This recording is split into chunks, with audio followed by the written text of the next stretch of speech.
ओम शांति। आज 11 सितंबर 2024 की साकार मधुर महावाक्य है। आज की मधुर महावाक्य में बाबा बोले, मीठे बच्चे, तुम बाप के पास आए हो अपने कैरेक्टर सुधारने। तुम्हें अभी दैवी कैरेक्टर्स बनाने हैं। तुम बाप के पास आए हो अपने कैरेक्टर सुधारने, तुम्हें अभी दैवी कैरेक्टर्स बनाने हैं। प्रश्न है, तुम बच्चों को आंखें बंद करके बैठने की मना क्यों की जाती है? उत्तर है, क्योंकि नज़र से निहाल करने वाला बाप तुम्हारे सम्मुख है। अगर आंखें बंद होगी तो निहाल कैसे होंगे? स्कूल में आंखें बंद करके नहीं बैठते हैं। आंखें बंद होगी तो सुस्ती आएगी। तुम बच्चे तो स्कूल में पढ़ाई पढ़ रहे हो, यह सोर्स ऑफ इनकम है। लाखों पद्मों की कमाई हो रही है। कमाई में सुस्ती उदासी नहीं आ सकती। ओम शांति। मीठे मीठे रूहानी बच्चों प्रति बाप समझाते हैं। यह तो बच्चे जानते हैं कि रूहानी बाप परम धाम से आकर हमको पढ़ा रहे हैं। क्या पढ़ा रहे हैं?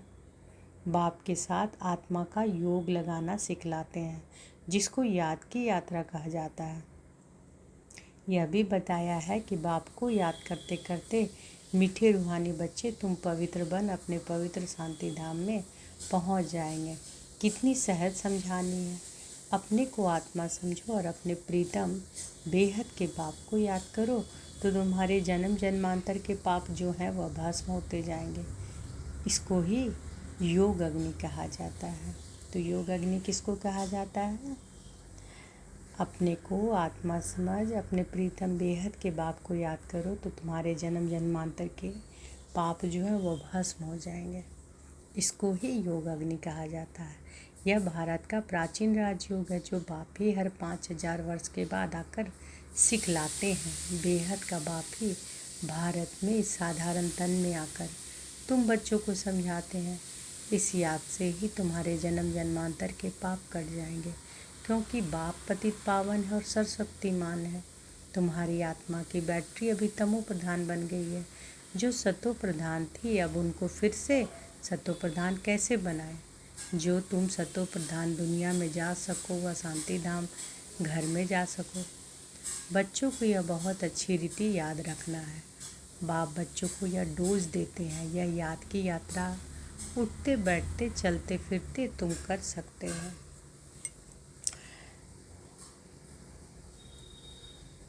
जितना हो सके गृहस्थ व्यवहार में रहते कमल फूल समान पवित्र रहना है। बाप को भी याद करना और साथ साथ दैवी गुण भी धारण करने, क्योंकि दुनिया वालों के तो आसुरी कैरेक्टर्स हैं। तुम बच्चे यहाँ आए हो दैवी कैरेक्टर्स बनाने। इन लक्ष्मी नारायण के कैरेक्टर्स बड़े मीठे थे। भक्ति मार्ग में उन्हों की ही महिमा गाई हुई है। भक्ति मार्ग कब से शुरू होता है यह भी किसी को पता नहीं। अभी तुमने समझा है। और रावण राज्य कब से शुरू हुआ यह भी अब समझा है। तुम बच्चों को यह सारी नॉलेज बुद्धि में रखनी है, जबकि जानते हो कि हम ज्ञान सागर रूहानी बाप के बच्चे हैं। अब रूहानी बाप हमको पढ़ाने आए हैं। यह भी जानते हो कि यह कोई ऑर्डिनरी बाप नहीं है, यह है रूहानी बाप जो हमको पढ़ाने आया है। उनका निवास स्थान सदैव ब्रह्मलोक में है। लेकिन बाप तो सबके यहाँ है, लौकिक बाप तो सबके यहाँ है। यह बच्चों को अच्छी रीति निश्चय में रखना है कि हम आत्माओं को पढ़ाने वाला परम पिता परमात्मा है। तो कौन सी बात को निश्चय रख के एकदम निश्चय में रखना है अच्छी रीति से कि हम आत्माओं को पढ़ाने वाला कौन है? परम पिता परमात्मा, जो बेहद का बाप है। भक्ति मार्ग में लौकिक बाप होते हैं, वे भी परम पिता परमात्मा को बुलाते हैं। उनका एक ही नाम यथार्थ शिव है। बाप खुद समझाते हैं, मीठे मीठे बच्चों, मेरा नाम एक ही शिव है। भले अनेक नाम अनेक मंदिर बनाए, परंतु वह सब है भक्ति मार्ग की सामग्री। यथार्थ नाम मेरा एक ही शिव है। तुम बच्चों को आत्मा ही कहते हैं। शालिग्राम कहें तो भी हर्जा नहीं। अनेका अनेक शालिग्राम है, शिव एक ही है। वह है बेहद का बाप, बाकी सब है बच्चे। इसके पहले तुम हद के बच्चे हद के बाप के पास रहते थे। ज्ञान तो था नहीं, बाकी अनेक प्रकार की भक्ति करते रहते थे। आधा कल भक्ति की है, द्वापर से लेकर भक्ति शुरू होती है, रावण राज्य भी शुरू हुआ है। यह है बहुत सहज बात, परंतु इतनी सहज बात भी कोई मुश्किल समझते हैं। रावण राज्य कब से शुरू होता यह भी कोई नहीं जानता। तुम मीठे बच्चे जानते हो, बाप ही ज्ञान का सागर है। जो उनके पास है वह आकर बच्चों को देते हैं। शास्त्र तो है भक्ति मार्ग की। अभी तुम समझ गए हो, ज्ञान, भक्ति और फिर है वैराग्य। यह तीन मुख्य है। तीन मुख्य कौन कौन सा है? ज्ञान, भक्ति और वैराग्य। सन्यासी लोग भी जानते हैं कि ज्ञान, भक्ति और वैराग्य, परंतु सन्यासियों का है अपना हद का वैराग्य। यह है बेहद का वैराग्य। वह बेहद का वैराग्य सिखला न सके। वह बेहद का वैराग्य सिखला पाएंगे सन्यासी लोग? नहीं ना। तो बाबा कह रहे हैं दो प्रकार के वैराग्य हैं, एक हद का, दूसरा बेहद का। वह है हठयोगी सन्यासियों का वैराग्य। यह है बेहद का। तुम्हारा है राजयोग। वह घर बार छोड़ जंगल में चले जाते हैं तो उन्हों का नाम ही पड़ जाता है सन्यासी। हठयोगी घर बार छोड़ते हैं पवित्र रहने के लिए, यह भी अच्छा है। बाप कहते हैं भारत तो बहुत पवित्र था, इतना पवित्र खंड और कोई होता नहीं। भारत की तो बहुत अच्छी महिमा है, जो भारतवासी खुद नहीं जानते। बाप को भूलने के कारण सब कुछ भूल जाते हैं, अर्थात नास्तिक निधन के बन पड़ते हैं। सतयुग में कितनी सुख शांति थी, अभी कितनी दुख अशांति है। मूल वतन तो है ही शांति धाम, जहाँ हम आत्माएं रहती हैं।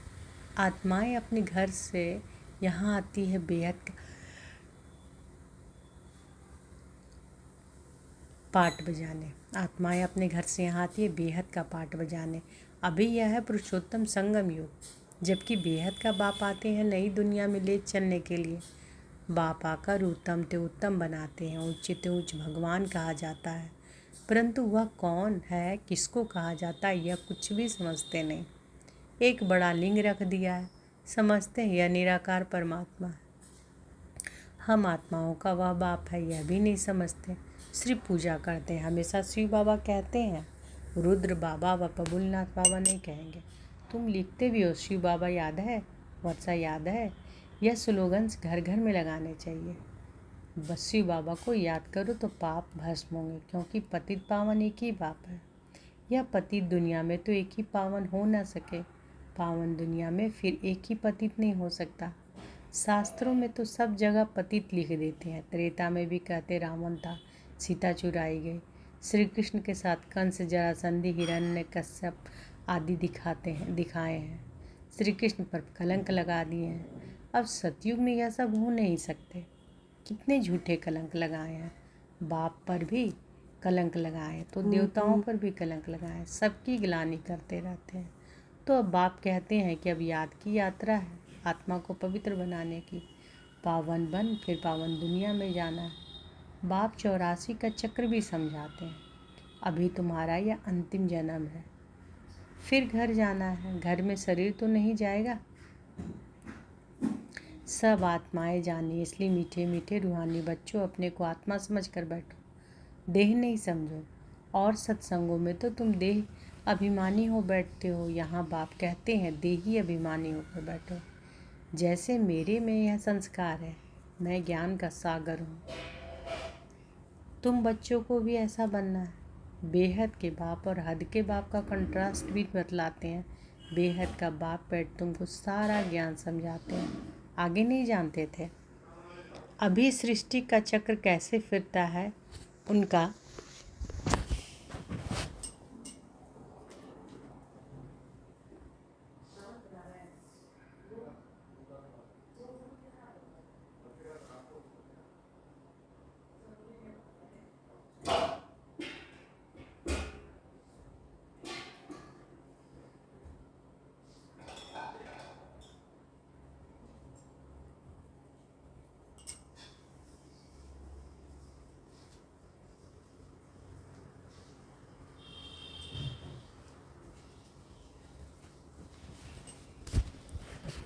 तो बाबा कहते हैं कि यहाँ बाप कहते हैं देही अभिमानी होकर बैठो। जैसे मेरे में यह संस्कार है, मैं ज्ञान का सागर हूँ, तुम बच्चों को भी ऐसा बनना है। बेहद के बाप और हद के बाप का कंट्रास्ट भी बतलाते हैं। बेहद का बाप बैठ तुमको सारा ज्ञान समझाते हैं।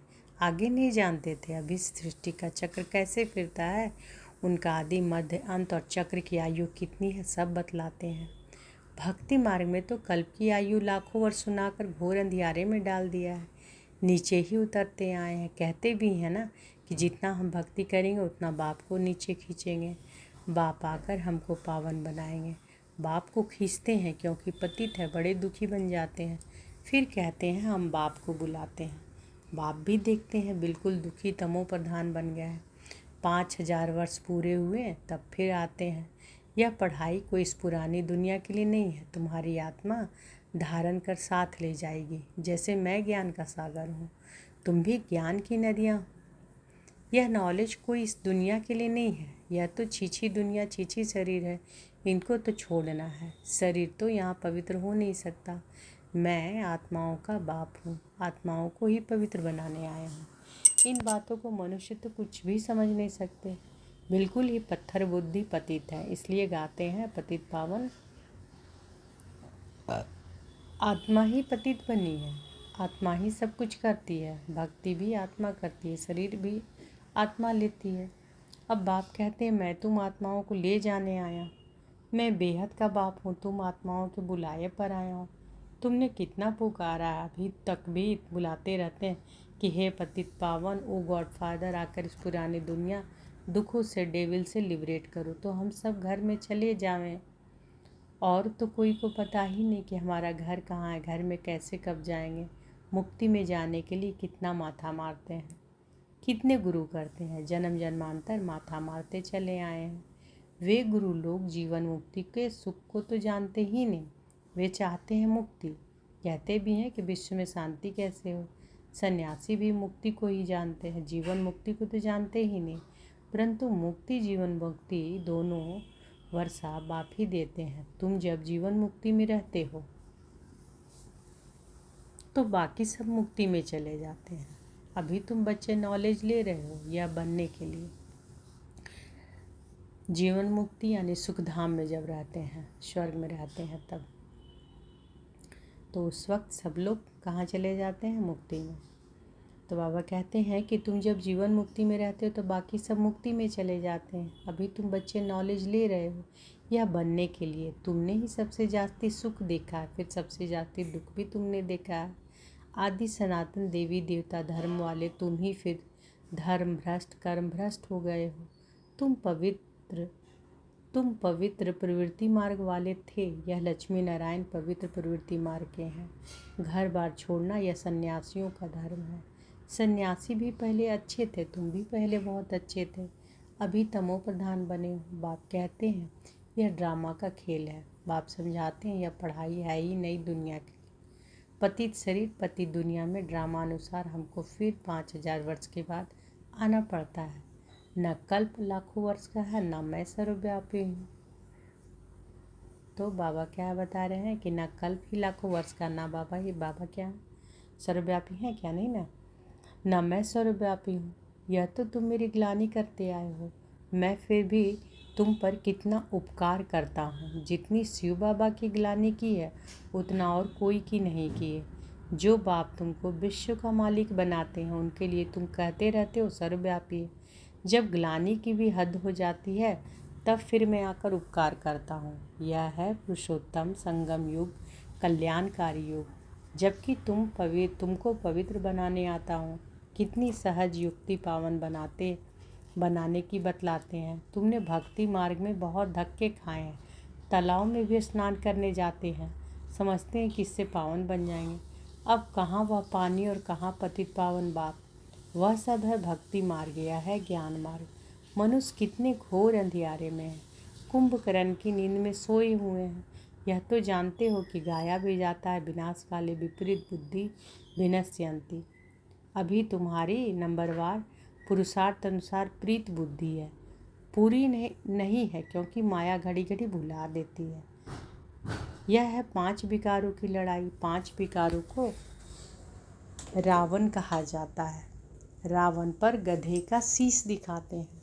बाबा ने यह भी समझाया कि स्कूल में ये कब आंखें बंद करके नहीं बैठना होता है। वह तो भक्ति मार्ग में भगवान को याद करने की शिक्षा देते हैं कि आंखें बंद करके बैठो। यहाँ तो बाप कहते हैं कि यह स्कूल है, सुना भी है नज़र से निहाल। कहते हैं कि यह जादूगर है। अरे वह तो गायन भी है। देवताएं भी नज़र से निहाल होते हैं। नज़र से मनुष्य को देवता बनाने वाला जादूगर हुआ ना। बाप बैटरी चार्ज करें और बच्चे आंखें बंद करके बैठे तो क्या कहेंगे। स्कूल में आंखें बंद करके नहीं बैठते, नहीं तो सुस्ती आती है। पढ़ाई तो है सोर्स ऑफ इनकम, लाखों पद्मों की कमाई है। कमाई में कभी उबासी नहीं लेंगे। यहाँ आत्माओं को सुधारना है। यह एम ऑब्जेक्ट खड़ी है। उन्हों की राजधानी देखनी हो तो जाओ दिलवाड़ा में। वह है जड़, यह है चैतन्य दिलवाड़ा मंदिर। देवताएं भी स्वर्ग भी है, देवताएं भी है स्वर्ग भी है। सर्व का सदगति दाता आबू में ही आते हैं। इसलिए बड़े ते बड़ा तीर्थ आबू ठहरा। जो भी धर्म स्थापक अथवा गुरु लोग हैं, सबकी सदगति बाप यहाँ आकर करते हैं। यह सबसे बड़ा तीर्थ है, परंतु गुप्त है, इनको कोई जानता नहीं। तो सबसे बड़ा तीर्थ कहाँ है? आबू है ना। लेकिन क्या है? गुप्त है। अब बाबा का याद प्यार लीजिए। मीठे मीठे सिक्के लदे बच्चों प्रति माता पिता बाप दादा का याद प्यार और गुड मॉर्निंग। रूहानी बाप की रूहानी बच्चों को नमस्ते।